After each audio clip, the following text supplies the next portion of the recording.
Good evening, everybody. It is I, Sandman Mystery Comics, better known as Jim. Happy St. Patrick's Day to all you Irish out there. If you're going to drink, do it responsibly.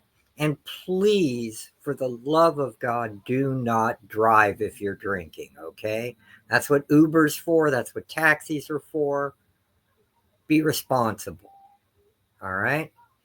This video is to show off a haul of dollar bin books from MyComicShop.com. I can't stop it. I'm addicted to this. They are awesome and I love them. MyComicShop.com.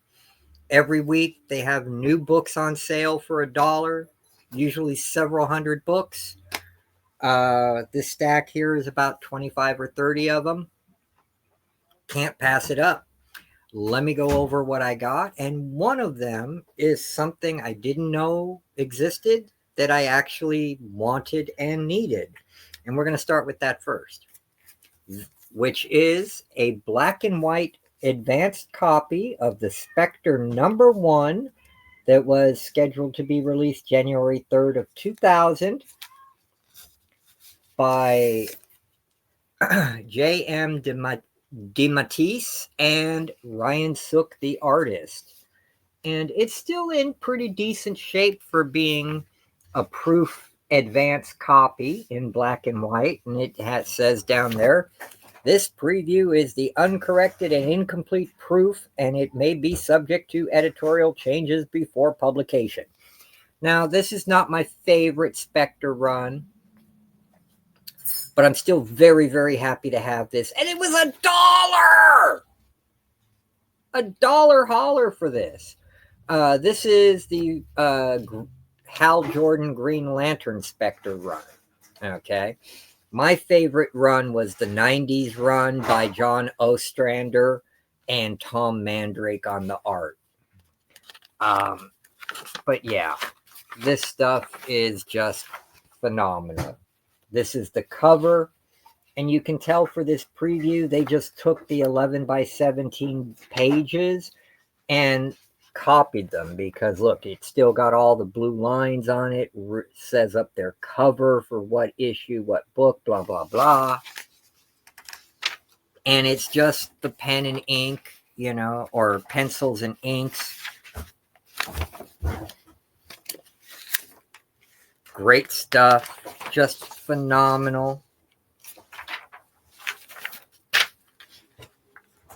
All ye who enter here. There he is. Really awesome stuff.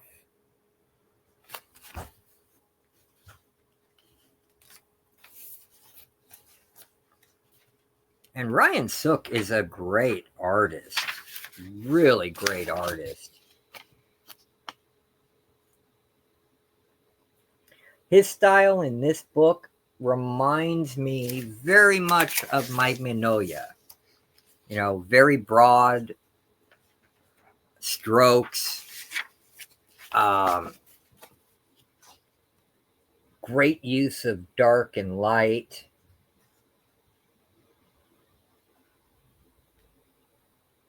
Just really good stuff.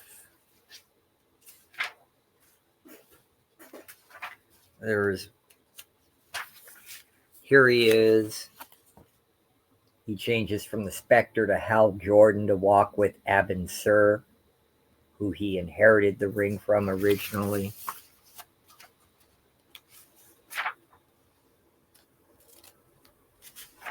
There is a beautiful page in here that I want to show you guys.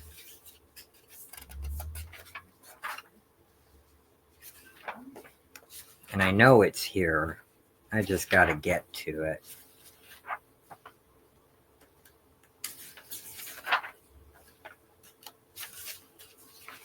Here it is. Oh, yeah.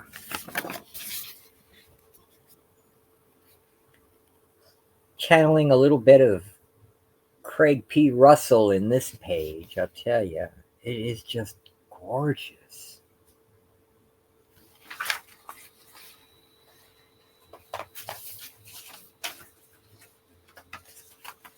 To quote Swagda again, the art! Look at the art!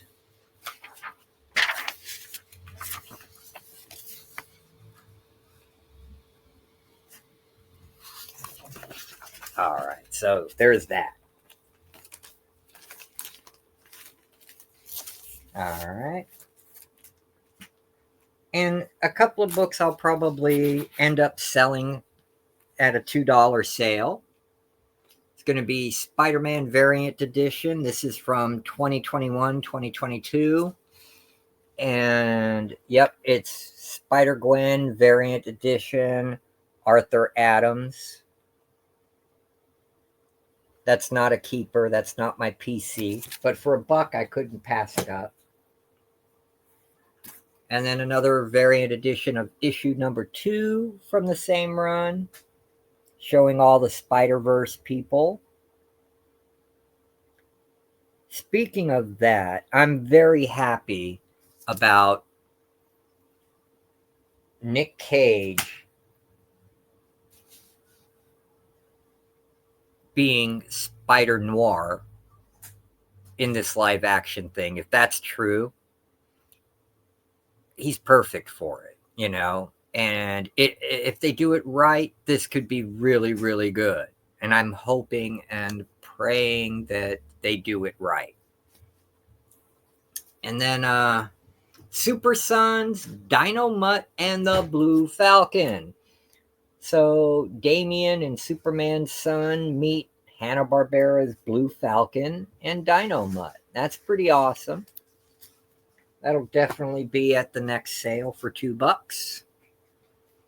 And then photo cover of the very first Buffy the Vampire Slayer #1. This is her first series after appearing in Dark Horse Comics Presents.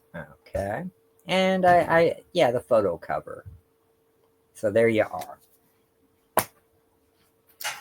And now I got some indies from the 80s. No, they're not indies from the 80s, but they are indies. Okay. I got a copy of Roach Mill #1, because when I see Roach Mill, I buy Roach Mill.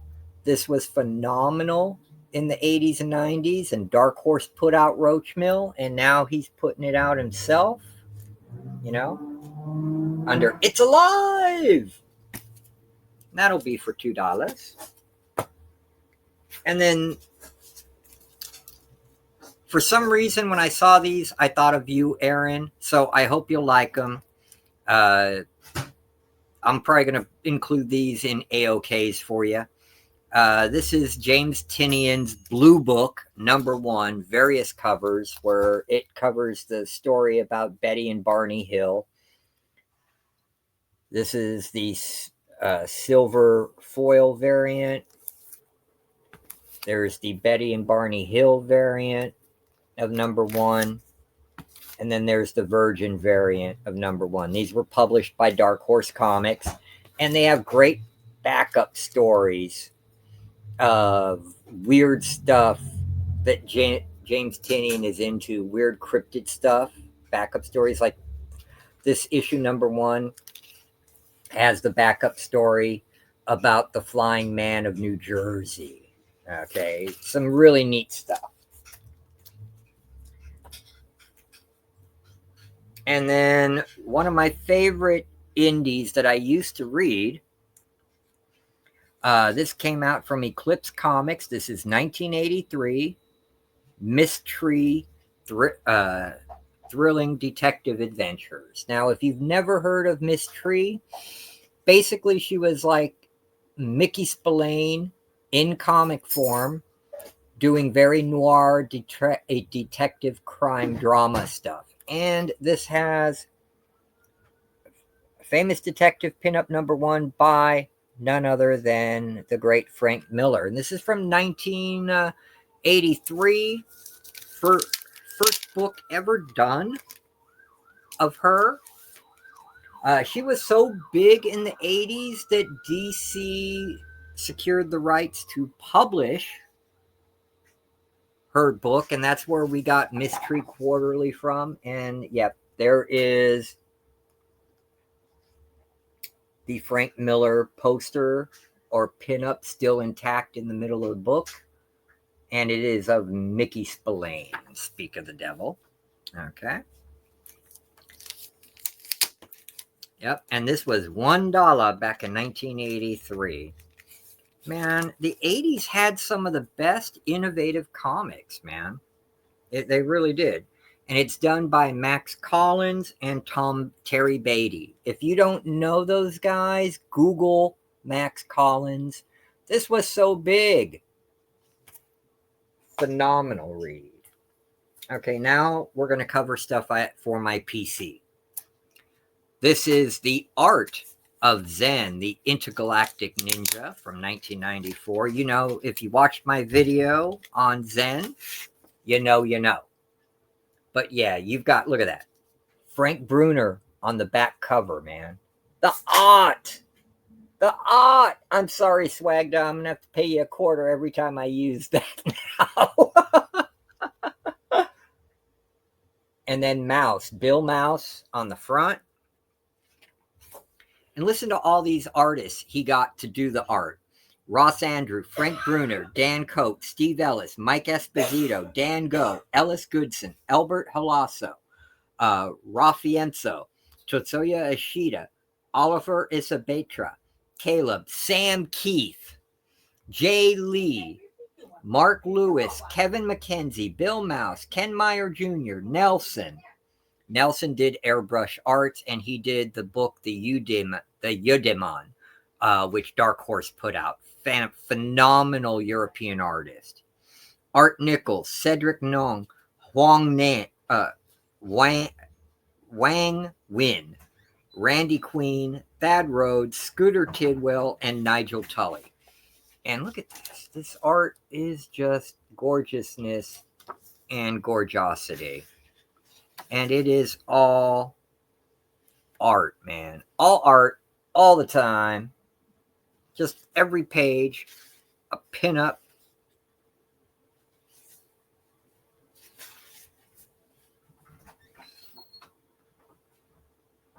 And Scooter doing the sexy ladies there.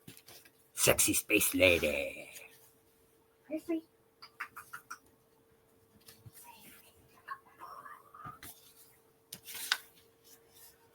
And there's Sam Keith. Classic Sam Keith. Classic Jay Lee.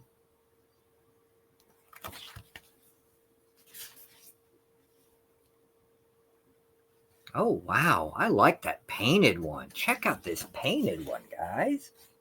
That is some good stuff. I mean, this one's no slouch either, but wow. Okay, so you get the idea. Art book, Zen, had to have it for the PC. That is PC material. All right, I got a couple of issues of The Shadow. This is that 80s run by Tim Sale at the art. Not Tim Sale. Who was the artist who worked with him all the time? Kyle Baker. There we go. And then these 3 issues I needed because I had number 1 of this miniseries. This is Tales of the Green Hornet from 1992, I think.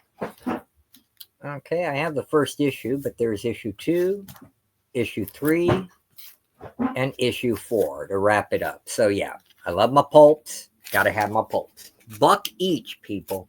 $1 hollers. And Dynamite, you know, Dynamite loves their pulps too. So Green Hornet strikes.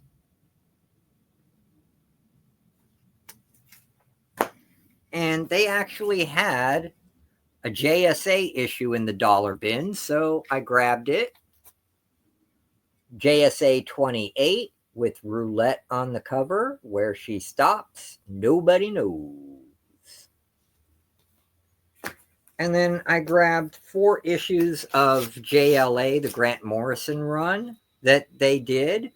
And I picked out very specific ones. I'm only collecting issues 7 through 31 because that is where the angel of the presence, as he was known then, which now they call the God, God with capital G, came down to Earth and actually became part of the Justice League.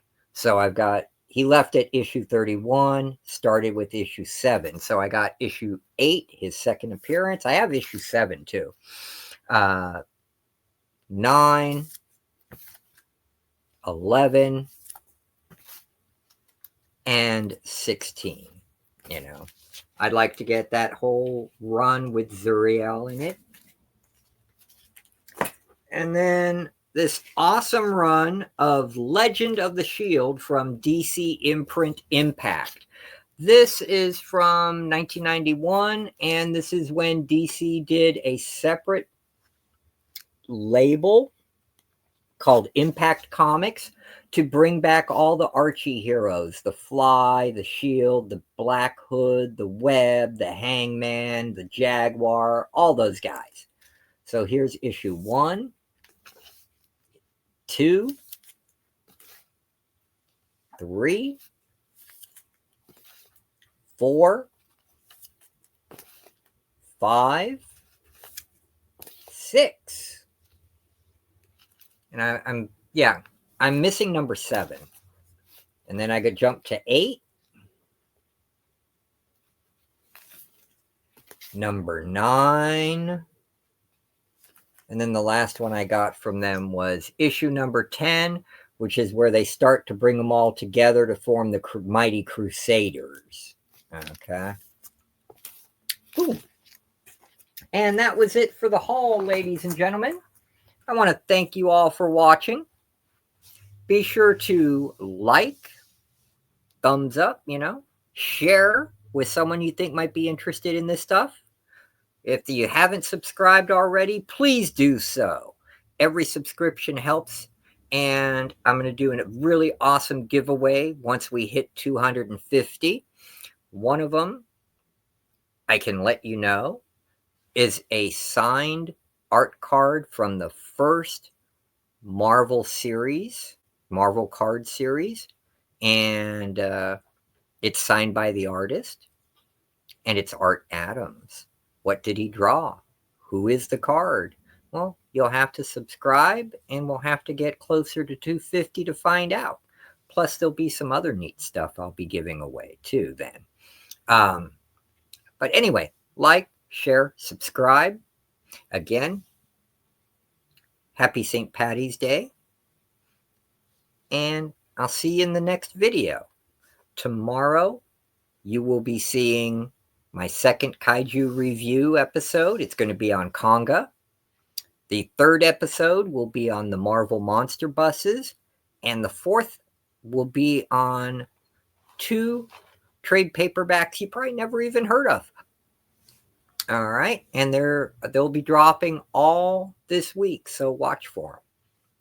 God bless you all. Have a wonderful evening. See you later.